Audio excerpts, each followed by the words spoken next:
La introducción del día de hoy, que es el primer par craneal, vamos a la motivación que va a dar el doctor Fabio Rodríguez. El doctor Fabio Rodríguez es un gran dominicano. Es un gran dominicano. Lo digo porque es un hombre que pudiera muy bien estar tranquilo, retirado en Estados Unidos. Sin embargo, la pasión y el amor por su país, por su Santiago, lo hace estar aquí en el día de hoy. Yo reconozco en Fabio un excelente radiólogo, un excelente neuroradiólogo, un excelente profesor, papá de un neuropatólogo. O sea, un hombre que lo que da es neurociencia por todos los lados, que fue el encargado de las reuniones de neuropatología en Gainesville, Florida, en uno de los principales hospitales que este mundo tiene, en el mundo de los neurocirujanos, con el profesor Albert Roton, un colega del doctor. Él preparaba los casos para la residencia. O sea que nosotros tenemos el honor de tener un gran profesor. Eso es Fabio Rodríguez. Por otro lado, nosotros tenemos a Virgilio de Peña Añil. Los que lo conocemos, yo no tengo que hablarle de él.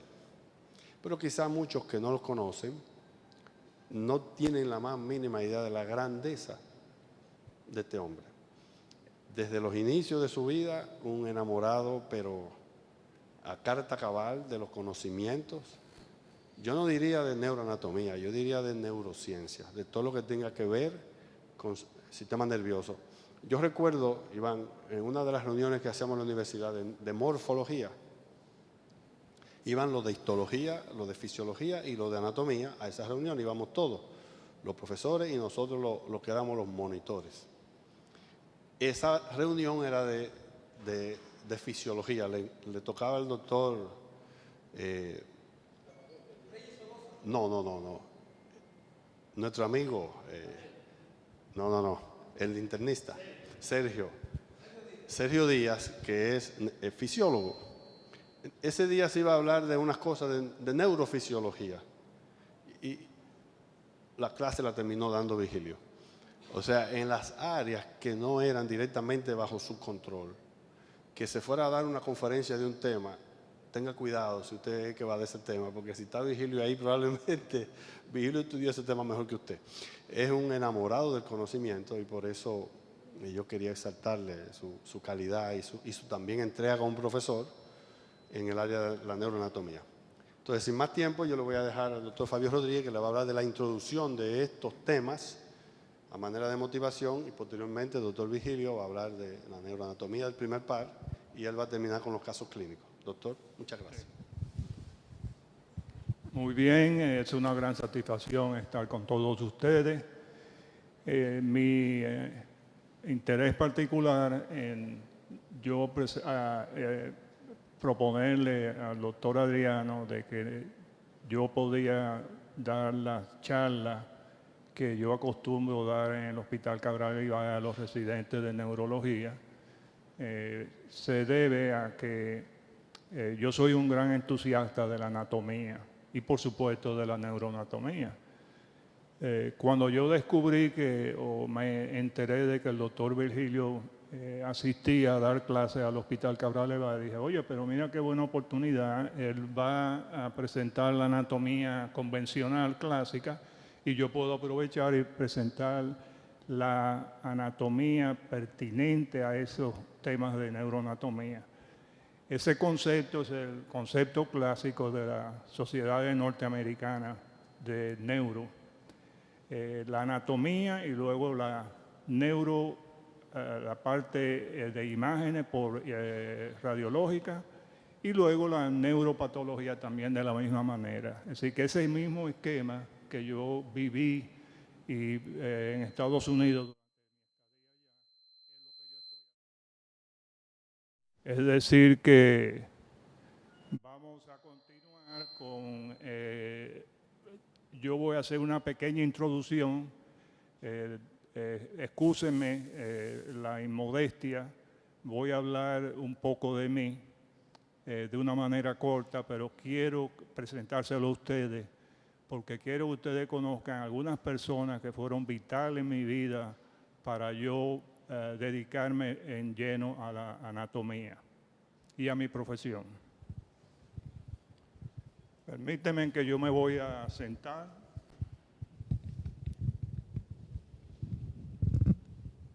así puedo manejar de una manera mejor la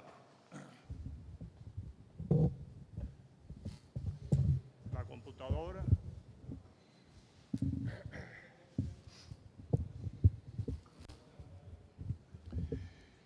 Esta es la introducción de lo que nosotros vamos, la idea, el concepto de lo que estamos haciendo hoy.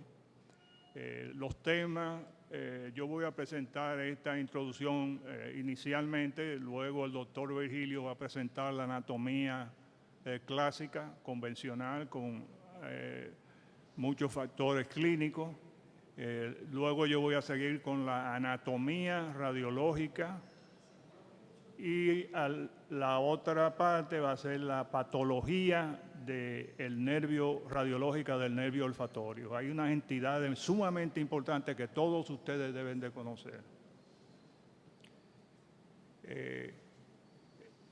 En muchos de ustedes probablemente la anatomía en sus etapas iniciales de la escuela, del colegio y de la universidad fue una parte importante.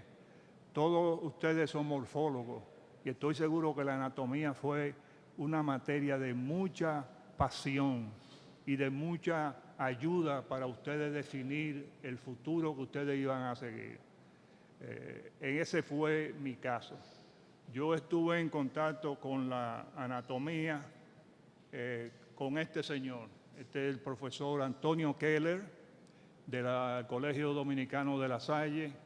En cuarto curso yo entré en contacto con sus clases.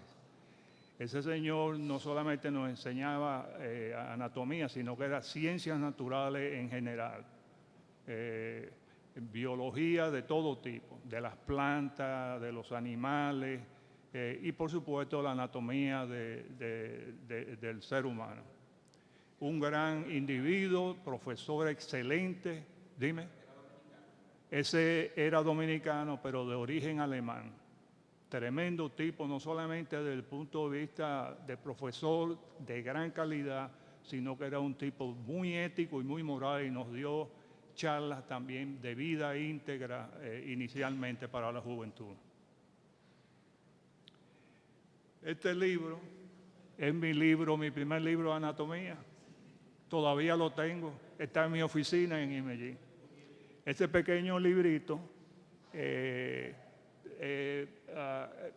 yo me lo aprendí al revés y al derecho. Y lo utilizábamos para hacer combates en el segundo año de bachillerato. Entre los mismos estudiantes hacíamos combates. De un lado se ponía un grupo y otro de otro lado. Y a mí me encantaba preguntarle, la pregunta predilecta mía para irlo eliminando todo ello era, dime cuál es el cuarto nervio craneal de atrás para adelante. Y entonces si no se lo sabían bien, no podían contar y estaba eliminado. Y así íbamos tumbando todo. Ellos comenzaron a hacerme lo mismo, a mí a preguntarme los nervios al revés y al derecho, y por supuesto yo me lo sabía. Es decir, que ese librito, el hijo mío, también estando en bachillerato, cuando yo estaba aquí en Santiago, agarró y lo desfifarró. Se lo comió, se lo sabía de arriba al derecho, igual que yo. Tanto es así que los residentes a los cuales yo invitaba a fiestecitas en mi casa para Navidad, una vez se pusieron a preguntarle, ¿tú crees que él sabe anatomía igual que usted, doctor? Y yo, tantéalo a ver. Y ellos comenzaron a preguntarle y el muchacho, por supuesto, le contestaba todo. Tanto así que hasta el nombre de él se lo puso en la contraportada del libro, el nombre de él. Ese joven ahora es profesor de neuropatología en Johns Hopkins University y autor de 4 libros de neuropatología. El último de él es considerado uno de los mejores libros de neuropatología del mundo. Él fue profesor alumno de Hightower, el famoso neuropatólogo de Mayo Clinic, con el cual hizo una gran amistad.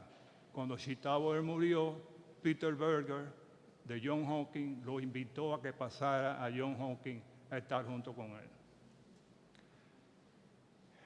La anatomía en la escuela de medicina. Cuando yo estaba en los últimos años del bachillerato, yo acostumbraba a ir junto con dos médicos que ustedes probablemente conocerán o habrán oído hablar de él, con el doctor Tito Suero Portorreal, quien es profesor de ética y de historia de la medicina en la UAS. Yo iba junto con él y otro médico, otro compañero que también le gustaba mucho la anatomía. Bajábamos desde el Colegio La Salle de la Avenida Bolívar, bajábamos al recinto de la UAS y nos poníamos a escudriñar en las salas donde estaban todos los cadáveres, donde nosotros íbamos a ingresar prontamente. Cuando ingresamos a la universidad, bueno, comenzamos a disfrutar la anatomía. Cuando yo empecé, yo hice el preparatorio en la Universidad de Santo Domingo, no se llamaba UAS entonces, no era autónoma, y me encontré con la anatomía descriptiva de Testí, que son 6 volúmenes, solamente descripción, ahí no había funciones.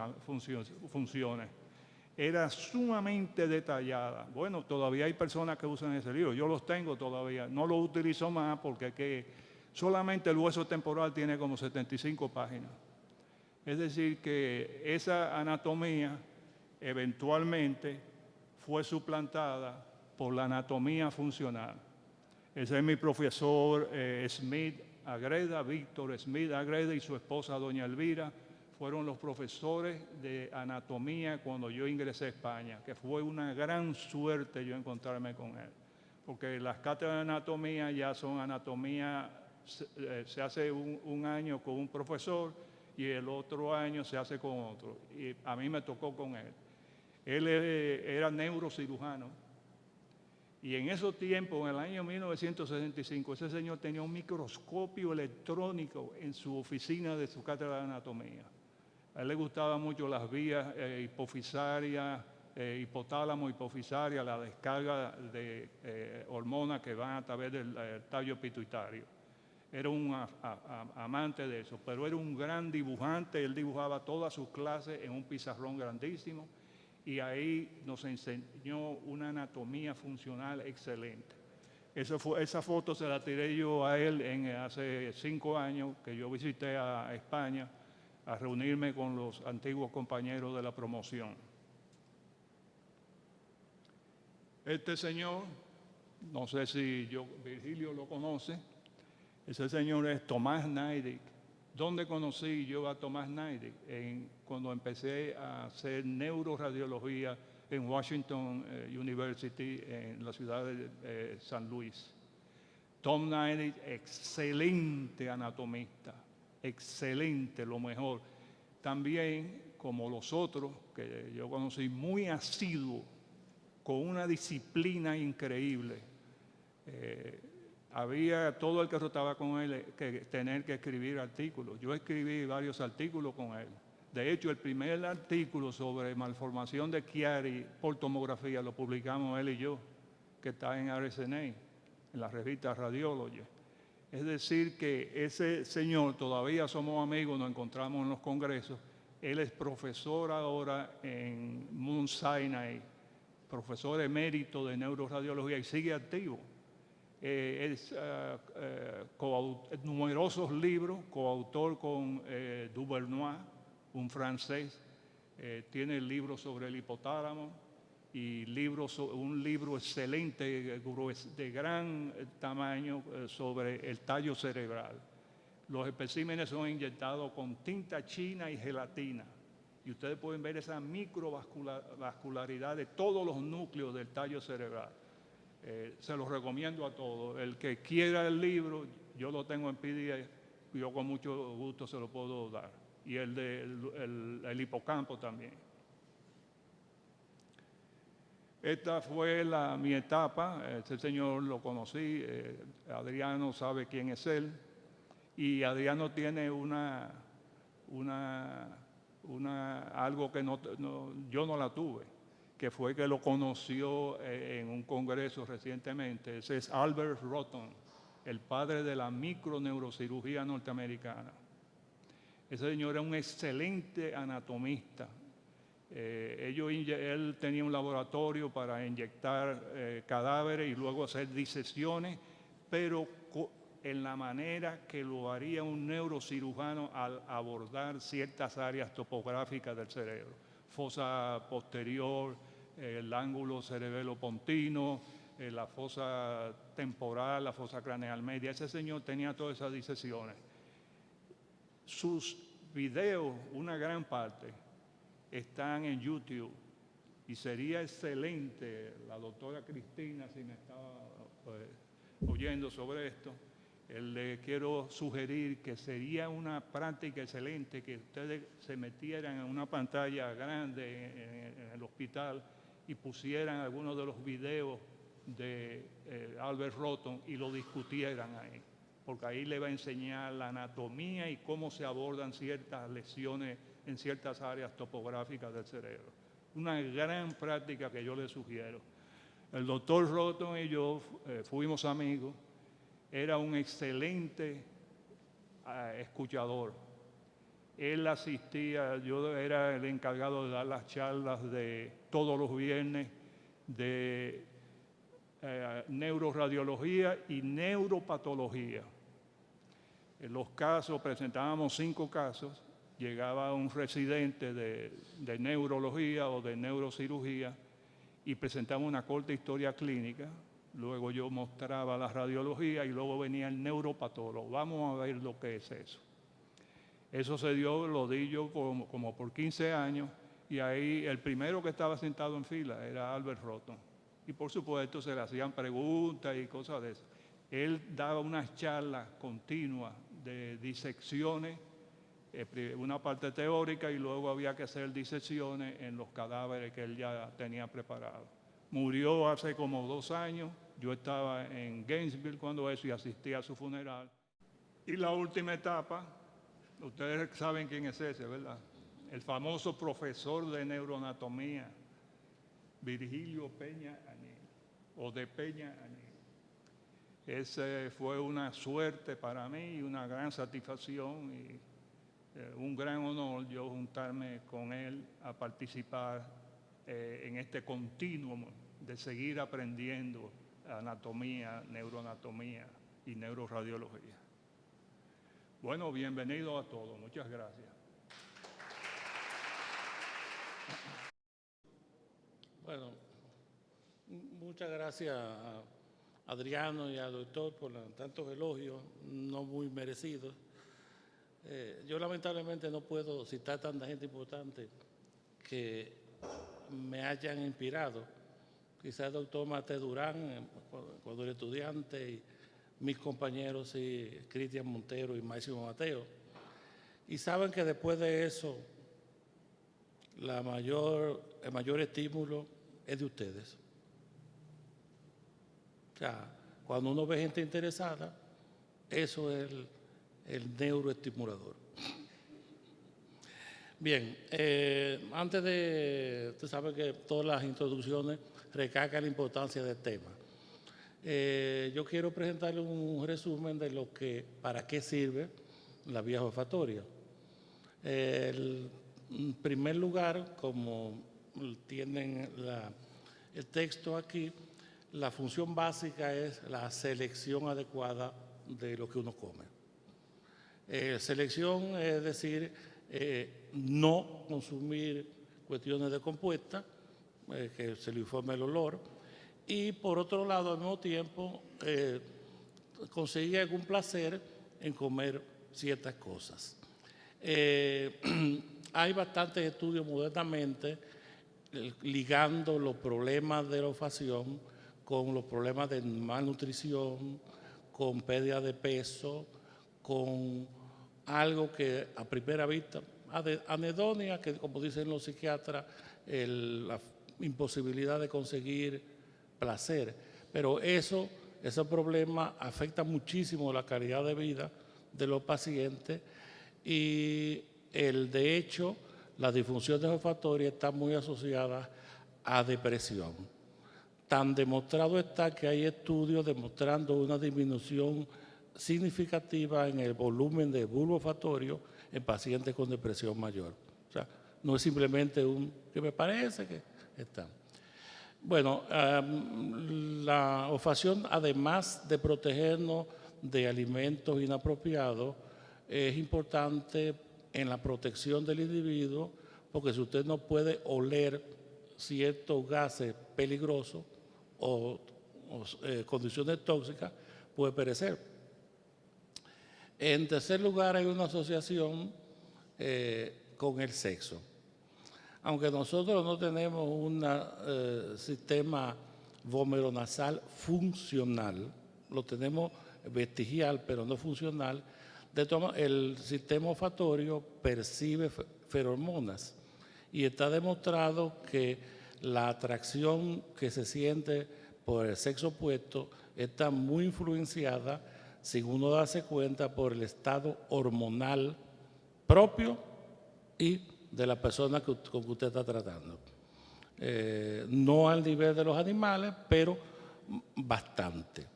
Y finalmente, algo que tampoco se piensa mucho en eso, es el papel de la olfacción en la evocación de recuerdos. Yo no estoy necesariamente el ejemplo clásico del libro de Proust, de Búsqueda de Tiempo Perdido, pero ustedes saben que muchísimos olores les recuerdan a ustedes momentos anteriores de su vida.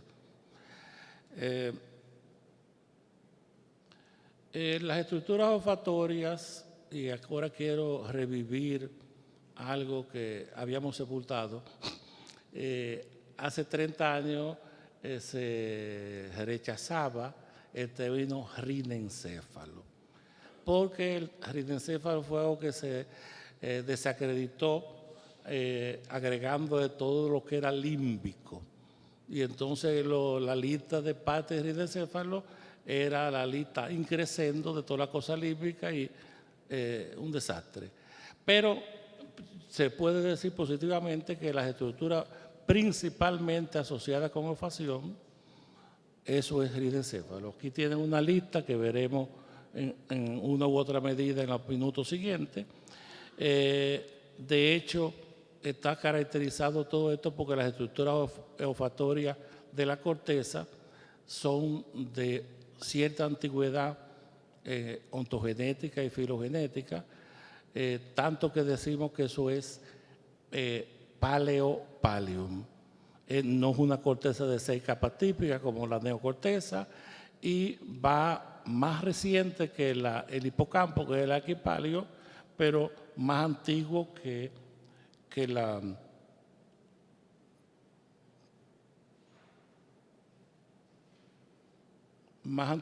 neocorteza. Fíjense, esa es la clasificación de la corteza hemisférica. Ven aquí la más antigua, el arquipalio, que representa por el hipocampo. Esto que es el rinencéfalo, el paleopalio, y sus partes que veremos. Y la corteza de 6 capas típica, neopalio, que es prácticamente lo que siempre vemos. Esta es la corteza olfatoria, como veremos, con sus partes. Antes de entrar en detalle, ustedes anotarán 3 características que distinguen claramente las estructuras olfatorias del sistema de las demás vías sensoriales.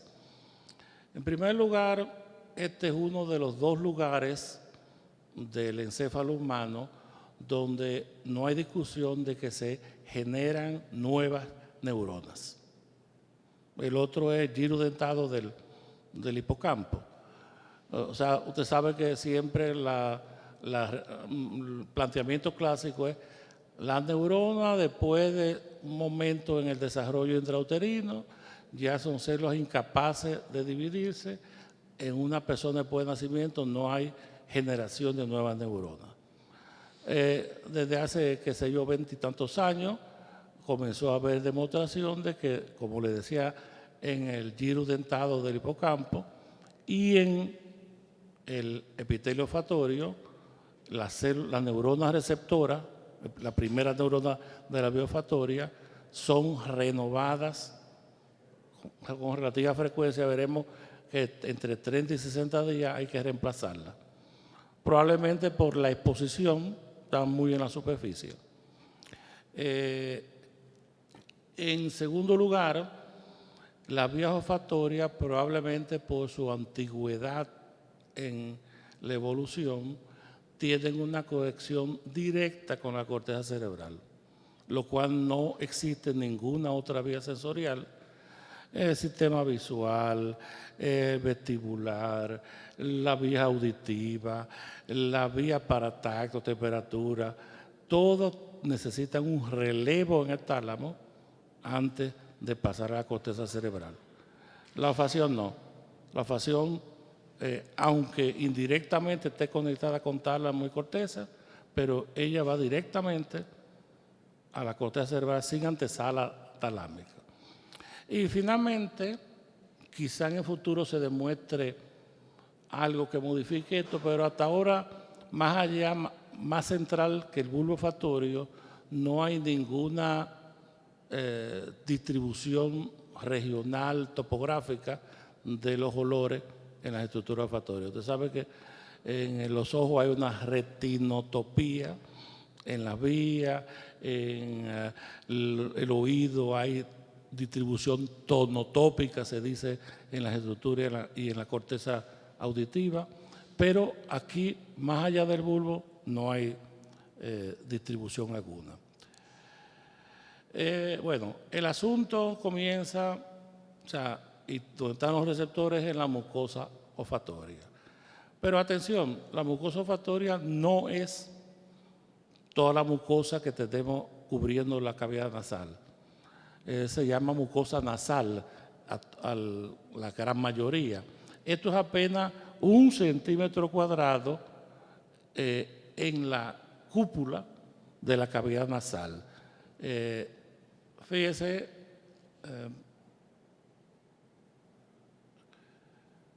aquí está la propia, en la parte más alta, la propia lámina cribosa del etmoides.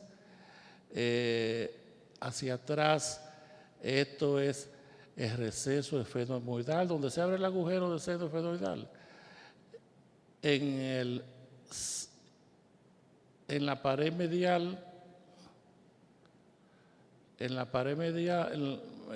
medial tenemos la parte más alta del septum.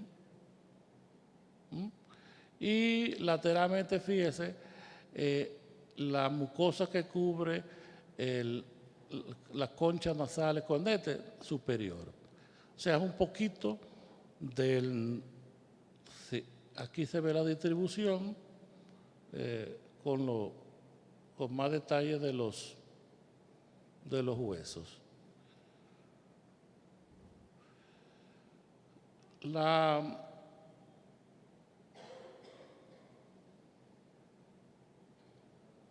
Esa mucosa tiene un epitelio, el epitelio olfatorio, que es un epitelio parecido al respiratorio, pseudo-ratificado, es más grueso, sí, donde existe una lámina basal importante, fíjese, la lámina propia de la terminología, se llama lámina basal. Fíjese que bien en la superficie tenemos estas células. Estas son las neuronas receptoras. Como se ve, tienen son bipolares, decíamos, una dendrita que viene desde la superficie para percibir el estímulo odorífero y un axón que va centralmente. Fíjese, aquí se representa cómo esos axones, no es uno a uno, sino se juntan paquetes de axones formando fascículos, e incluso esos fascículos se reúnen en grupos menos numerosos, pero más gruesos, que son los que atraviesan los agujeros de la lámina cribosa. Esos axones, atravesando la lámina cribosa del etmoide, llegan a penetrar entonces hasta la fosa craneal anterior, donde terminan, como veremos, en el bulbo olfatorio. Hay otras, bueno, debo insistir que lo que llamamos nervio olfatorio en realidad no es un tronco nervioso, sino es el conjunto de estos paquetitos de fascículos de axones de estas neuronas receptoras. O sea, estamos hablando de más de una docena de filamentitos macroscópicos, pero delgados, que atraviesan la lámina cribosa. Fila olfatoria es el nombre oficial. No es un tronco como en los demás casos que se hablaría. En vez de la lámina propia de esa mucosa olfatoria, aquí hay otro tipo celulares, células sustentaculares, glándulas en la lámina propia, glándulas olfatorias, y importante, células, estas que están destacadas en verde, células basales. Las células basales son las células que al dividirse van a producir los reemplazos de las neuronas receptoras. Son células madre, entonces diríamos. Existe además un tipo de célula especial que no está representada aquí. Es un tipo particular de célula de glía, una célula envolvente, de tipo oligodendrocito, pero morfológicamente parecido a los astrocitos, que van a formar la mielina de los axones de esta fila olfatoria a cierto trayecto después de pasar desde la lámina propia. Menciono estas células porque hay muchos trabajos de investigación con ese tipo de células, se abrevia OEC,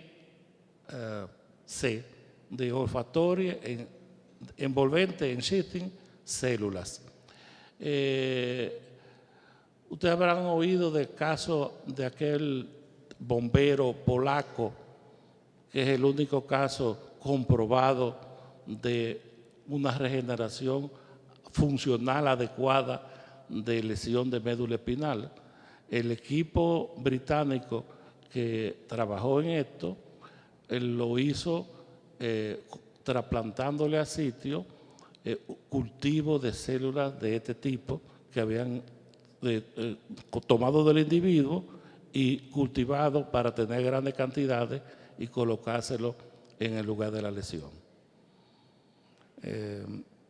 Y se pretende replicar esto de alguna manera en otros pacientes.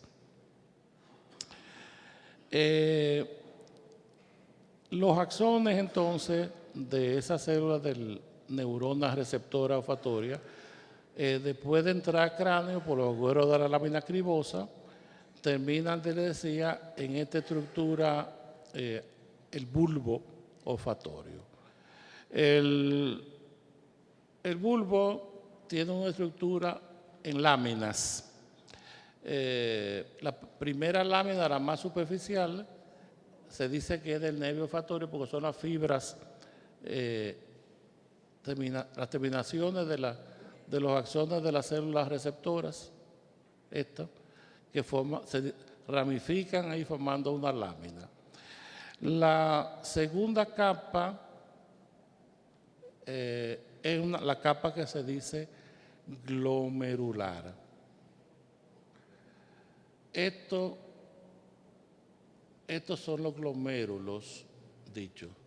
Hay en los humanos 5.000 y tantos glomérulos en cada lado. El glomérulo es una estructura que reúne sinapsis de 3 elementos. Primero, de la terminación de los axones olfatorios. Segundo, la dendrita de estas células que se llaman mitrales. Hay otro tipo secundario que se llama empenacho. Y un tercer elemento, una interneurona, que es una neurona glomerular. Esa tríada es el elemento que recibe las aferencias primarias. La capa principal del bulbo es esta, donde están los cuerpos, los somas de las células mitrales y en penacho. Fíjese el aspecto característico de los cuerpos de esas neuronas mitrales. Se dicen mitrales porque como son más o menos triangulares, los obispos usan un sombrero así triangular, la mitra de los obispos.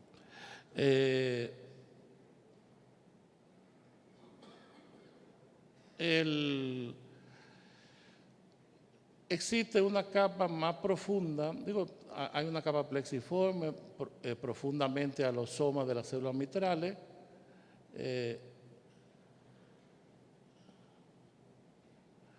Y le decía, hay una capa todavía más profunda aquí de células granulares. Estas son en azul profundamente. Estas son las células granulares. Las células granulares son unas interneuronas que sinapsan con las células mitrales, provocándole inhibición. Bien, a nosotros nos interesan estas fibras rojas aquí. Bueno, estamos aquí viendo las eferencias de las células mitrales y en penacho, que son las neuronas de segundo orden de esta vía. Les recuerdo que el primer eslabón de la cadena son las neuronas receptoras que están en el epitelio olfatorio. En segundo orden tenemos las células mitrales y en penacho. No se representan aquí las en penacho, pero están más pequeñas y próximos a estas. Los axones de esas células mitrales y de las en penacho viajan formando lo que se llama tracto olfatorio. O sea, este pedunculito, así se llama pedúnculo, que va desde el bulbo olfatorio hacia atrás, hacia el encéfalo.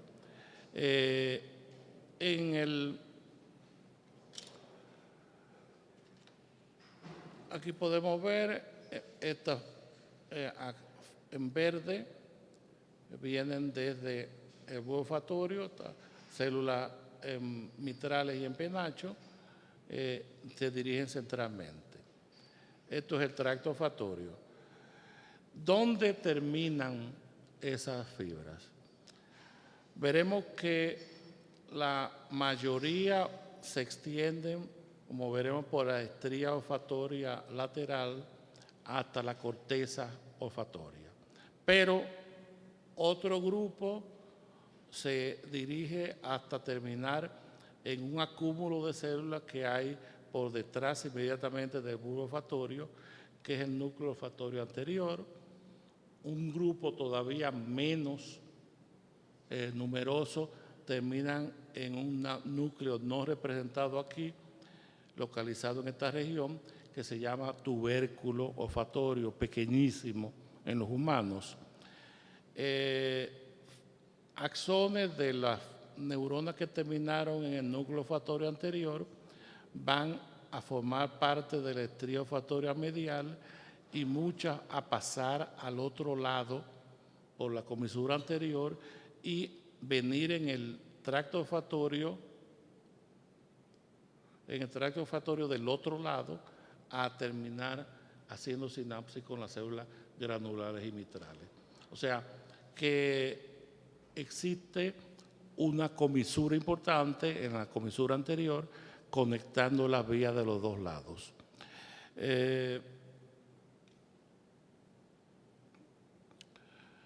El bulbo olfatorio también recibe conexiones de estructura de la corteza olfatoria. Eso suena raro, es como yo decir que la retina reciba, no que envíe, sino que reciba también fibra desde la corteza, pero así es. Y además hay una serie de tractos monoaminérgicos desde el tallo cerebral que influyen en el bulbo. Aquí les cito, esto no es el tallo, pero una estructura del telencéfalo basal, la estría diagonal, antes se llamaba banda diagonal de Broca, está inervando el bulbo olfatorio, fibra serotoninérgica desde los núcleos de RAFE, específicamente del núcleo RAFE posterior, antiguamente RAFE dorsal, y fibra con noradrenalina desde el locus ceruleus. Bueno, lo más importante a tratar ahora son las referencias, de dónde van esos axones que mostré que salen del bulbo en el tracto olfatorio. Fíjese que el tracto, esto es el tracto olfatorio, avanza en relación con un surco que tiene el lóbulo frontal en su superficie orbitaria, el surco olfatorio, y cuando llega al extremo anterior de la sustancia perforada anterior, presenta una división que es lo que se llama aquí el trígono olfatorio, donde se divide por dos estrías. Los animales tres, pero en los humanos tenemos lateralmente esta estría olfatoria lateral y la estría olfatoria medial. Obsérvese aquí abajo, este es el tracto olfatorio y aquí están las estrías. Esta es la lateral y esta la medial. Eso encuadra por delante la sustancia perforada anterior.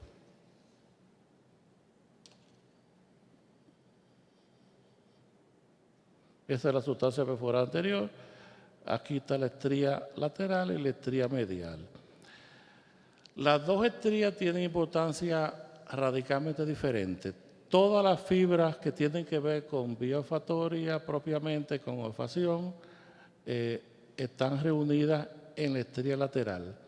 Y fíjese que la estría lateral llega hasta ese punto que estoy señalando ahí, que es el limen insular. El limen insular es la unión frontotemporal y si usted la sigue ahí,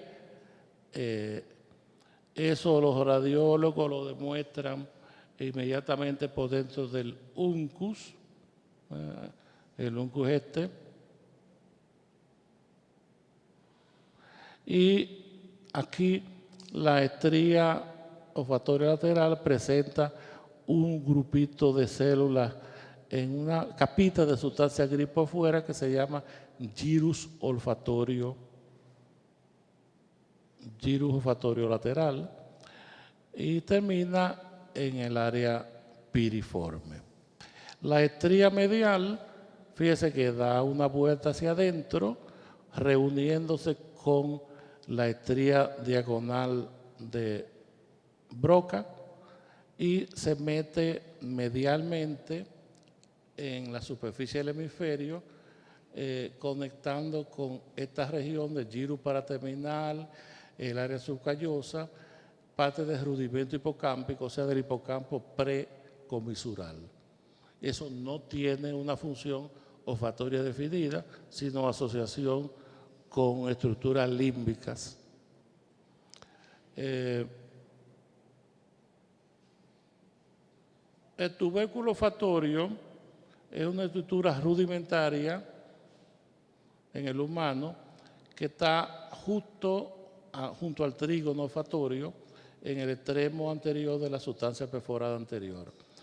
En los humanos, el tubérculo olfatorio se agrupa junto con el núcleo accumbens en lo que se llama el striatum ventral.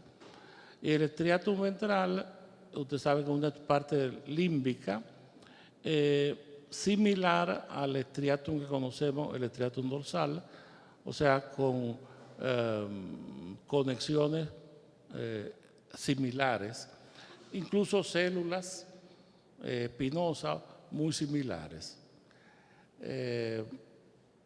Así que hemos visto la mucosa olfatoria donde están las neuronas primarias, el bulbo donde están las neuronas secundaria, la célula mitral y célula en penacho, los axones de esas células en el tracto olfatorio, luego en la estría olfatoria lateral y ya vamos a ver las estructuras consideradas corteza, donde terminan, o sea, el área piriforme. Modernamente se considera el área piriforme compuesta de dos partes. La parte anterior del uncus,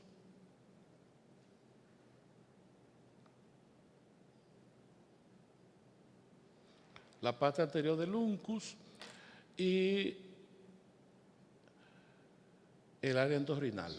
La división antigua que veíamos antes, se consideran tres partes, porque se hablaba de una área prepiriforme.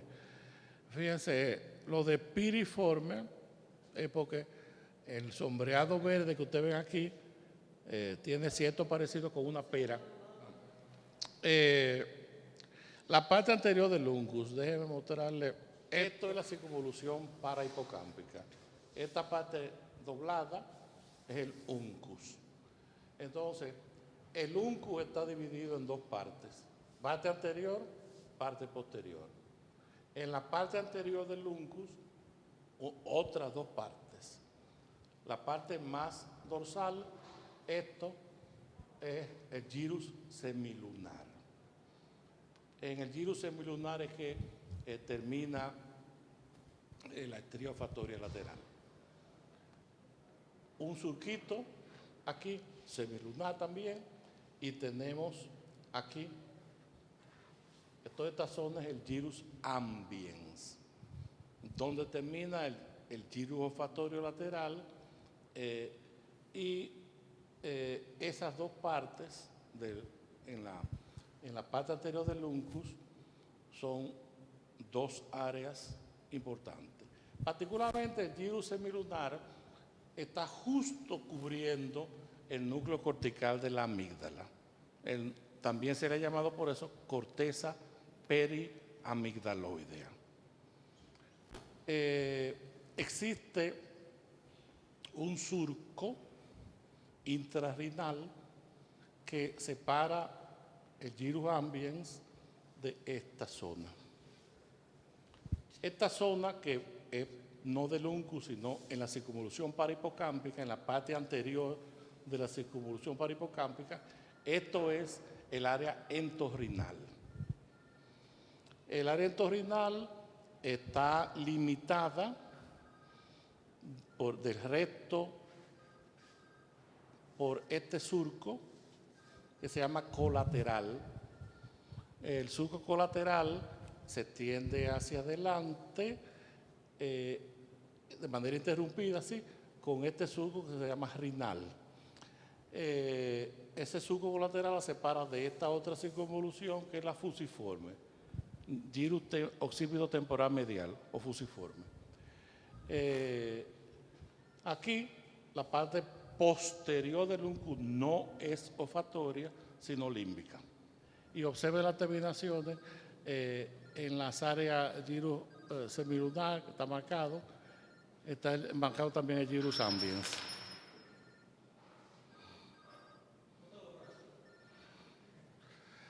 Hay otras zonas donde terminan las fibras olfatorias y es la amígdala, particularmente el núcleo cortical, la parte anterior de la ínsula y, aunque con relevo, la corteza orbitaria frontal, sobre todo la del hemisferio derecho que tiene predominio en estas estructuras. La corteza orbitaria frontal es importante porque es el lugar donde llegan aferencias olfatorias, aferencias gustativas. Sabemos que olfato y gusto, es más, la gente confunde, le atribuyen todo al gusto cuando el gusto son sabor muy básicos, ¿verdad? Dulce, salado, ácido, amargo y umami. Esos son, pero lo característico de cada cosa es el olor. Pero se integra ahí junto con aferencias visuales todos sabemos lo atractivo que es algo bien presentado, con aferencia incluso somatosensoriales. La textura de lo que usted come le imprime un valor de agradable o desagradable.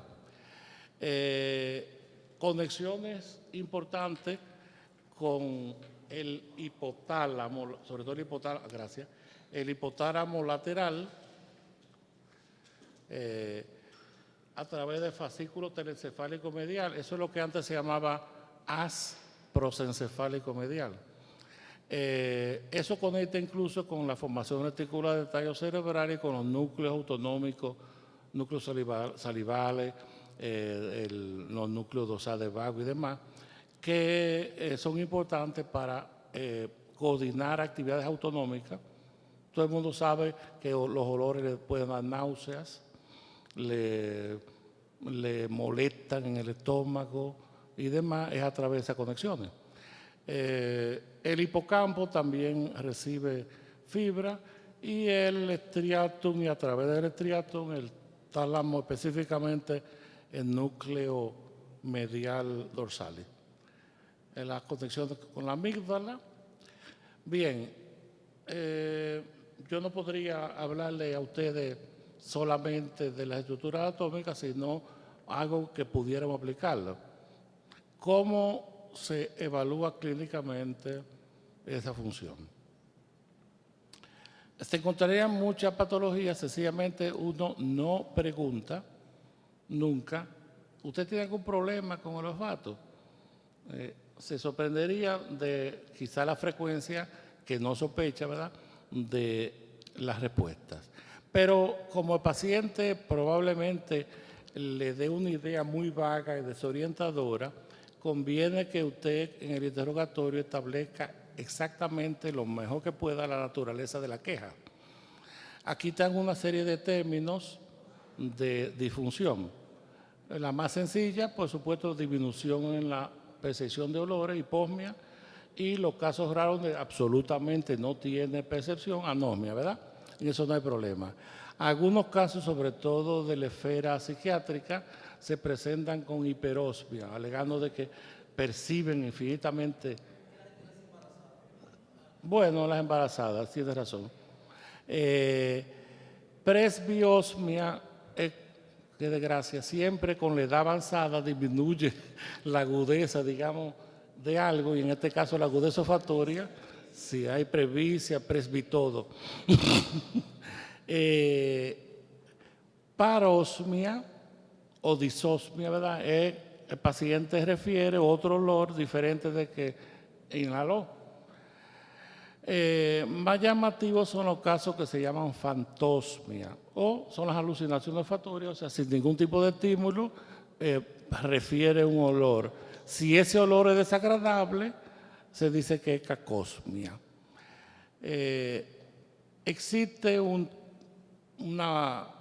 tipo de crisis llamada uncinada por el uncus parahipocámpico, donde en realidad son crisis parciales complejas del lóbulo temporal, donde se presenta cacosmia en el aura. Luego, cuando el paciente va perdiendo conocimiento, presenta movimientos estereotipados de chupeteo y masticación. Esos pacientes característicamente no tienen trastorno olfatorio entre crisis también.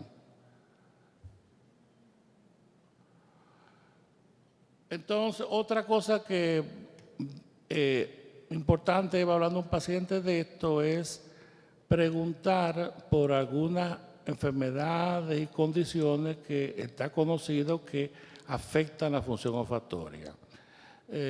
Permítanme. En la serie estudiada, las causas más frecuentes, usted podría preguntar, tenemos las infecciones de vías respiratorias altas, que componen en términos absolutos la mayoría, trauma craneal. Si bien la porcentaje arrojado en los estudios de 5 o 20% podría no parecer tantísimo, fíjese que si el paciente tiene rinorrea de líquido, la probabilidad de que tenga trastorno olfatorio sube a a más de 80%. En tercer lugar, y esto es muy lógico, las enfermedades propias de nariz y de seno, particularmente la rinosinusitis, la sinusitis crónica. Y hay un capítulo importante, por supuesto, de causas no establecidas. Aquí tenemos una serie de causas, diríamos, misceláneas, que no son muy frecuentes, pero eventualmente importantes. Medicamentos. A una lista larga de medicamentos que están asociados con difusión olfatoria, los dos primeros lugares se los llevan los bloqueadores de canales de calcio, particularmente el diltiazem y la nifedipina. La tobatatina es sumamente frecuente. En lugares lejanos está la penicilina, un antihistamínico como la clofeniramina, la anfetamina, antidepresivos como la mitriptilina y la paroxetina, antiepilépticos como la fenitoína, diuréticos como la furosemida e hipnóticos como la esopiclona. Enfermedades, los pacientes hipotiroideos, la quinta parte de ellos refieren un síndrome que llaman de fuego en la boca, que es un ardor intenso con alteración en la percepción gustativa, disgeusia. Esos pacientes, si se explora formalmente la olfacción, resulta que la mitad de ellos tienen resultados francamente anormales. El tabaquismo es una causa muy frecuente de disfunción olfatoria. La cocaína en uso frecuente, crónico, como es un vasoconstrictor potente, daña la mucosa respiratoria y la olfatoria. Ustedes saben que incluso el paciente presenta con perforación hasta del septum nasal.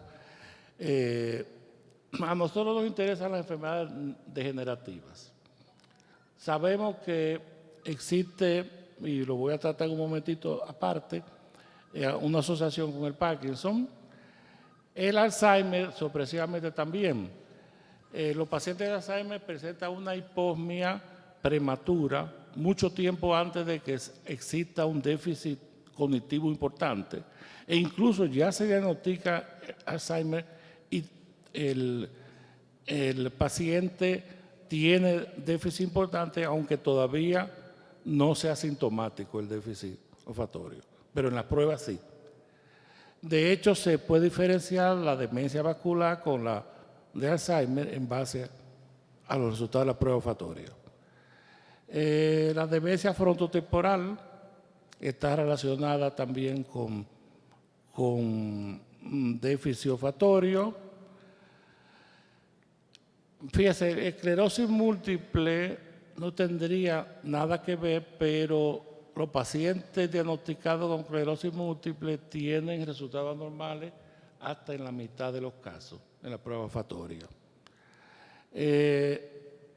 Los tumores, tengan hidrocefalia o no, son susceptibles a manifestarse así.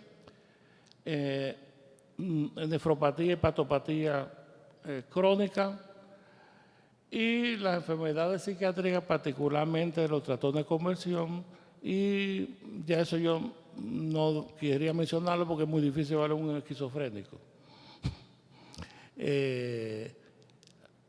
Algunos tóxicos industriales, el acrilato, el metacrilato, y un tóxico que se encuentra en el humo, el cadmio. El Parkinson, con el Parkinson desde el año 75 hay trabajo, multitud de ellos. Algunos datos están bien establecidos y yo se los puedo presentar como certezas. Fíjese, el déficit asintomático, es decir, el paciente no se queja, pero en la prueba olfatoria los resultados son anormales, se considera un hallazgo básico premotor de la enfermedad. Y ha habido casos de hasta 4 años antes de que se pudiera sugerir la enfermedad, en que ya presentan el déficit en las pruebas. Los pacientes ya diagnosticados de Parkinson, en el 90% de los casos tienen trastorno en las pruebas, aunque no síntomas. Fíjese, el asunto pesa tanto que le comentaba hace un rato a alguien que las guías de la Asociación Americana de Neurología establecen que si usted está evaluando a un paciente y tiene la consideración de que puede tratarse de Parkinson, haga pruebas olfatorias. Si la prueba le da normales o ligeramente alteradas, entonces o eso no es Parkinson o es Parkinson Plus. Pero tumba el diagnóstico de Parkinson. Los pacientes de Parkinson se pueden clasificar adicionalmente el tipo clínico dependiendo del déficit olfatorio en predominio. Cuando los pacientes que tienen un gran déficit olfatorio son aquellos generalmente que tienen la variedad que no nos gusta, que es la variedad cinética con mucha rigidez. En tanto que el trastorno olfatorio ligero aparece más en los pacientes con Parkinson que predomina temblor.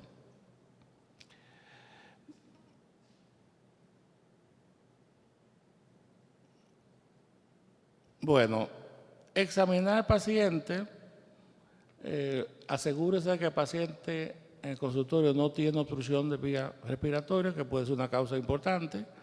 Examine cada ventana nasal, cada narina individualmente, mientras lo hace tape la contraria y haga que cierren los ojos.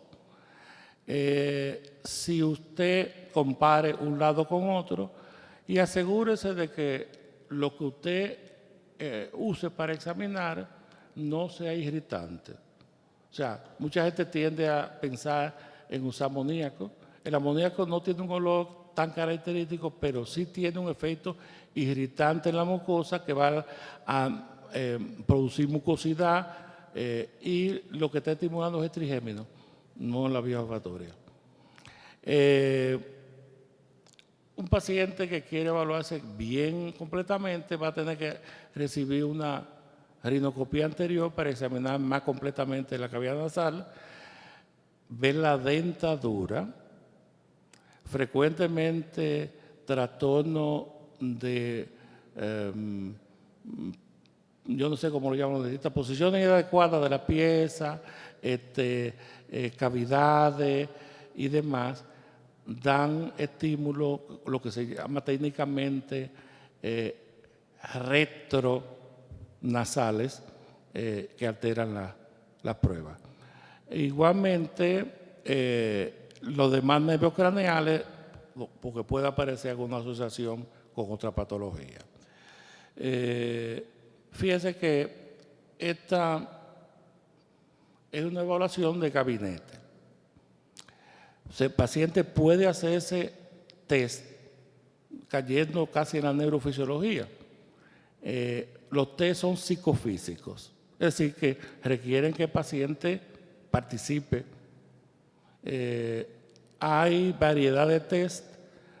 Primero hay test simplemente para que el paciente identifique olores que debería conocer. O sea, no es Chanel 5, sino el olor de canela, café, orégano, la cosa que cualquier dominicano o donde sea deba identificar. Hay test que determinan la discriminación, o sea, presentarle un olor y esto qué es. Porque el primer caso que yo puse es simplemente identificar ese olor familiar, pero en otro le voy a poner en selección múltiple qué es. O el umbral, la menor concentración del estímulo odorífero que se perciba. Incluso también memoria. Estimulamos ahora y al ratito pregunta qué fue lo que tú oliste ahorita. Bueno, los test más confiables son de dos tipos: identificación y la discriminación de olores. El que uno hace en el consultorio, que puede hacer con olores conocidos, mis familiares, 3 o 4, es identificación pura y simplemente. Es más sencillo pero es más confiable. ¿Por qué? Porque la identificación le señala a usted que está sin problema toda la vía, desde la mucosa hasta la corteza. Discriminar olores implica examinar indirectamente la corteza, porque ahí implica recordar los dolores anteriores y diferenciarlos. Para pruebas de discriminación de olores, hay test estandarizados. Los más usados en Estados Unidos son el test de la Universidad de Pensilvania. Son una mascotica así, se raspa como un fracatán para que olerlo, ¿verdad? Y 4 opciones. Sí. Hay otro test un poquito más complicado, que es el test de bolsillo modificado. No hay que comprar el kit. Un paciente de cierta capacidad podría hacerlo él solo, pero necesita orientación. Todavía nosotros no estamos para usarlo masificadamente.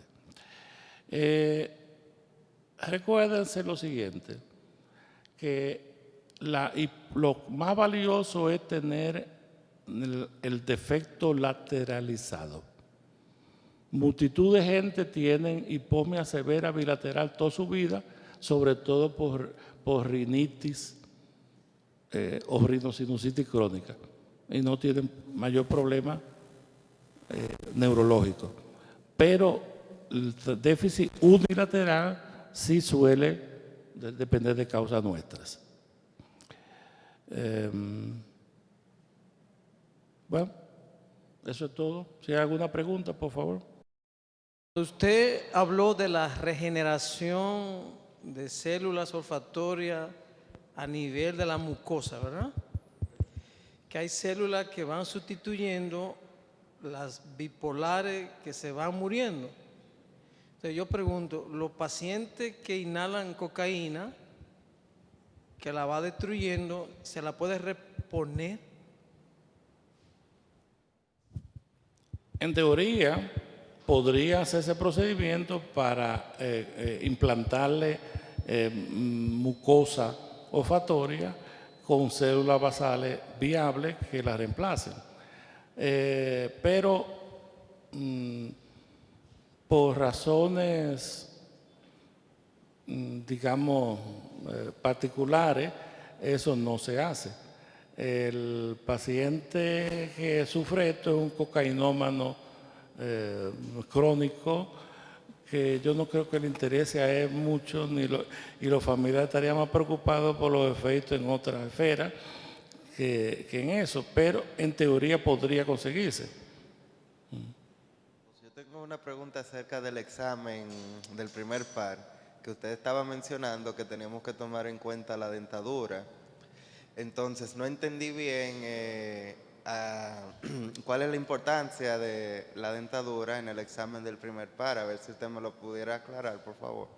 La dentadura con problemas permite la permanencia de restos alimentarios en la dentadura propiamente, y eso genera olores desagradables que lo percibe el mismo paciente y se va a quejar de esa percepción sin él estar hueliendo nada afuera, pero son estímulos que se llaman retronasales. ¿Me explico? Uno generalmente, sin embargo, son los prójimos el que se queja de mal aliento del individuo, pero el propio individuo puede en ocasiones tener mucha molestia debido a la generación en su propia boca. Virgilio, vemos con mucha frecuencia pacientes con esta anosmia postraumática, y muchos de ellos dicen no sentir sabor en la comida. ¿A qué tú crees que se deba eso? Si es algo cortical o directamente. Sucede que olor y gusto van íntimamente relacionados. Como usted decía, el gusto es algo muy básico, pero lo que uno menciona que esto me sabe a tal cosa, en realidad eso te huele. hasta cosas, ¿tú ves? O sea, tú con el gusto no podrías identificar una naranja de un granadillo. En realidad lo estás identificando por el olfato, van muy mezclados las dos percepciones. El problema no es cortical, sino la lesión de la parte anterior de la vía que causa la afección aparentemente gustativa. Bueno, vamos a una pregunta, doctor. La pregunta mía no es solamente para el doctor Virgilio, es para toda la audiencia. Yo tengo una gran curiosidad. Durante toda mi vida como neuroradiólogo, cuando recibo las solicitudes de exámenes, nunca me he encontrado con algo que diga el paciente no huele bien o el paciente tiene anosmia. Nunca lo he visto. Díganme ustedes ahora, cuando ustedes ven a sus pacientes, ustedes le preguntan, ¿usted huele bien? ¿O ustedes esperan que quizás el paciente le diga, yo no huelo bien? Dígame, por favor, el que tenga alguna experiencia con eso. Es importante para ustedes saber si el paciente huele bien o no y ustedes lo incluyen en su interrogatorio de la historia clínica. Supuestamente en el examen neurológico va al examen de los pares craneales y si está incluido eso, el examen olfatorio. ¿Ustedes lo hacen? Sí, yo lo hago. No, Bueno,